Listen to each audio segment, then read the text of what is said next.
What do you get when you mix a woolly bugger and an RS2? You get the woolly Baetis. Really, the two flies don't have anything in common, but we'll show you what I'm talking about.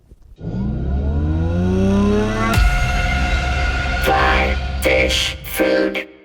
Okay, this is basically very similar to an RS2 in the tail, and then the body is totally whacked, and then the head is more like a normal Baetis.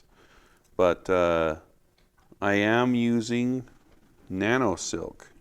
I usually don't like to use GSP type threads for just normal trouty tying. This is 18-aught 30 denier, but their dye lots have improved a ton, and I'm going to show you how to use the nano silk as a rib for this fly. So as you could see here, I had to put quite a few more turns of thread on the hook to actually get it to stick. So that's one thing that you'll notice with nano silk is you have to really tighten it down before you let go of it because it's really slippery. Okay, so the body is going to be made out of this wee wool. It's a really cool material. It's just wool in a little tiny strand like that. I've been playing with it quite a bit, and it's kind of a fun little material to play with. What I'm going to do is just take a clump of it, and let me hurry and dress this hook first. So as you can see with this 30 denier 18-aught, it hardly looks like I have any thread on this fly at all. So up here by the head, I'm going to tie in some of the wee wool. I'll tie it in a little long and just trim it off. Sorry, I'm all fingers. All I did was cut it.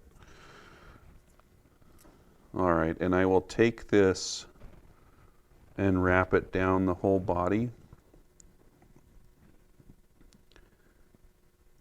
to about right there. Now, I'm going to tie in some tails out of micro fibbets, or fibettes. How do you say it? Fibbets, that's what I'm going with. All right, and I'm not going to tie them in right at the back of the fly, because what I'm going to do is with this wee wool is I'm going to use that to split the tails. And if I put those tails too close to the wool, it will split them at too extreme of an angle. So I'm going to move my thread up the fly just a little bit, and I'll take two of these fibbets, or mayfly tails, I guess we call them. And I'll just lay those in on the RS2. The tails are a little bit longer than you'd see on a normal Baetis nymph, and they're split, but the fish sure like to eat it. So just tie them in like that, and then wrap those forward to the tie-in point.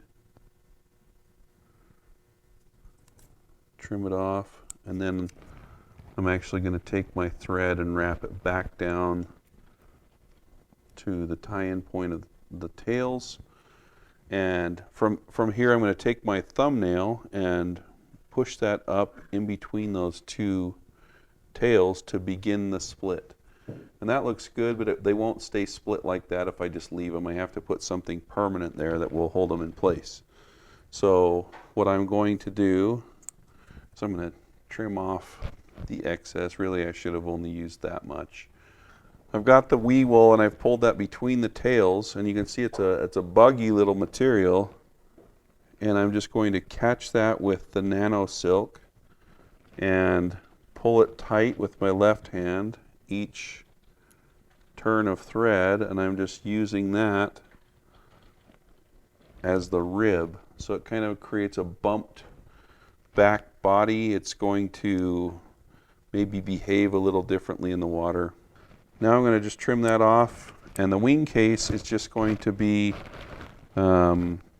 this flashback tinsel.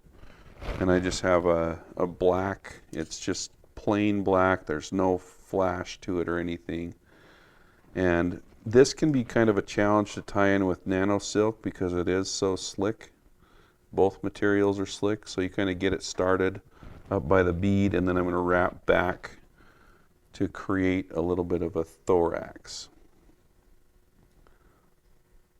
So once I have an acceptable thorax, I'm going to put in some of this Davies Bug Dub.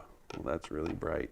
But I have the dispenser. This is actually a super cool dubbing that's just like the Prism, Flash, and just Rabbit. And the reason I like it is because it dubs down really tight. So you can see it's a really it's a really buggy material, and I can get this to dub down super, super tight, just like that. And I'm going to build a little thorax out of that.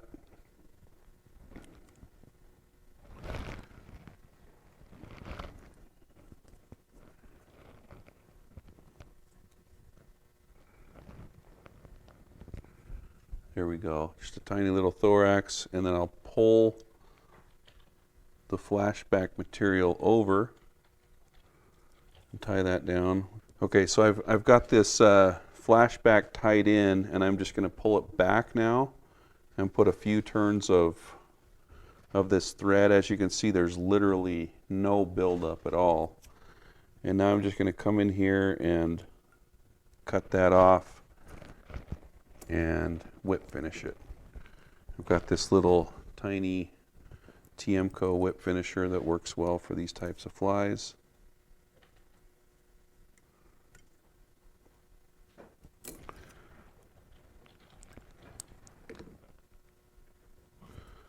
All right, so there's our little woolly Baetis.